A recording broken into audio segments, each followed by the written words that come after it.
போகிறது வெங்காய பக்கோடா. அதுக்கு தேவையான பொருள்லாம் பார்த்துடலாம். ஒரு 5 வெங்காயத்தை எடுத்து இது மாதிரி நீளமாக கட் பண்ணி வச்சுருக்கிறேன். கொஞ்சமாக புதினா எடுத்து வச்சுருக்கேன். ஒரு 2 பச்சை மிளகாய் வந்து நீட்டாக கட் பண்ணி வச்சுருக்கேன். கொத்தமல்லி கொஞ்சம் எடுத்து வச்சுருக்கேன். கருவேப்பிலை கொஞ்சம் எடுத்து வச்சுருக்கிறேன். இப்போது கடலை மாவு வந்து 2 கப்பு எடுத்து வச்சுருக்கிறேன். அரிசி மாவு வந்து 1 கப்பு எடுத்து வச்சுருக்கிறேன். இஞ்சி பூண்டு பேஸ்ட்டு, கரம் மசாலா, மிளகாத்தூள், உப்பு, இதுதான் தேவையான பொருட்கள். இப்போ வந்து எப்படி செய்யறதுன்னு வெங்காயம் வந்து இந்த மாதிரி உதிர்த்து வச்சுக்கணும். இது கூடவே புதினா, கொத்தமல்லி, பச்சை மிளகா, இன்னும் கருவேப்பிலை, இது ஒன்றத்தையும் ஒன்றா போட்டுக்கலாம். இதுக்கப்புறமா இது எல்லாம் ஒன்றா கலந்துக்கலாம். இப்போ இது கூடவே 2 கப் கடலை மாவு சேர்த்துக்கலாம்.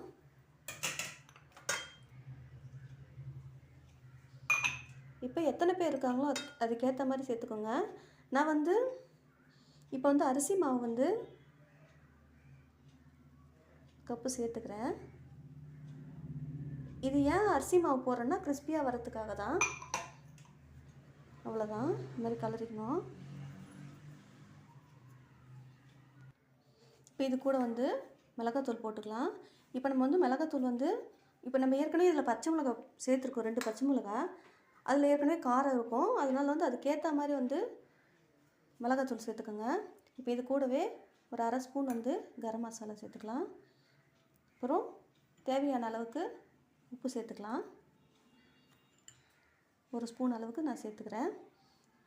அப்புறமா இஞ்சி பூண்டு பேஸ்ட்டு ஒரு ஸ்பூன் அளவுக்கு சேர்த்துக்கலாம். இப்போ இது எல்லாத்தையும் ஒன்றா சேர்த்து பிசைஞ்சிக்கலாம். வந்து இந்த மாதிரி பிசைஞ்சிக்கணும். லைட்டாக வந்து தண்ணி தெளிச்சிக்கலாம். ரொம்ப தண்ணி ஊற்றிடக்கூடாது.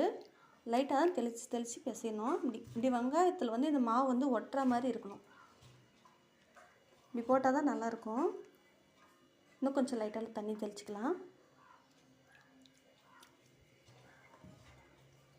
இந்த மாதிரி நல்லா இப்படி பிசைஞ்சிக்கணும்.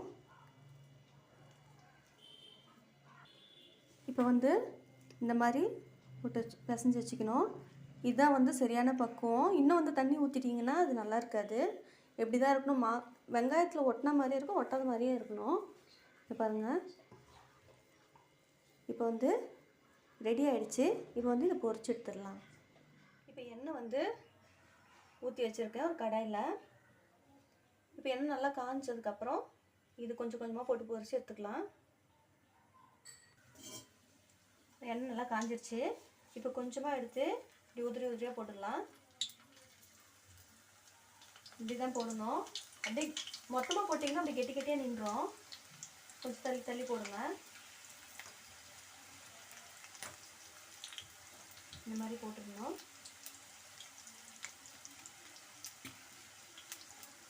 இப்போ இது மாதிரி பக்கோடா வந்து நம்ம வீட்டிலே செஞ்சு சாப்பிட்றது தான் நல்லது. நம்ம கடையில் வாங்கி சாப்பிட்டாக்கா அது எத்தனை நாள் வச்சுருந்த எண்ணெயில் பொரிக்கிறாங்களோ தெரியாது. அதனால் நம்ம வந்து இந்த மாதிரி வீட்லேயே ஃப்ரெஷ்ஷாக செஞ்சு சாப்பிடலாம்.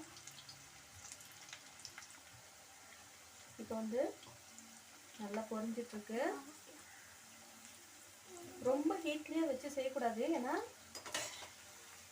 கருகி போயிடும் போட்ட உடனே. அது நல்லா வேகணுன்றதுக்காக கொஞ்சம் லைட்டாக சிம்மில் வச்சு செஞ்சால் தான் கொஞ்சம் நல்லாயிருக்கும்.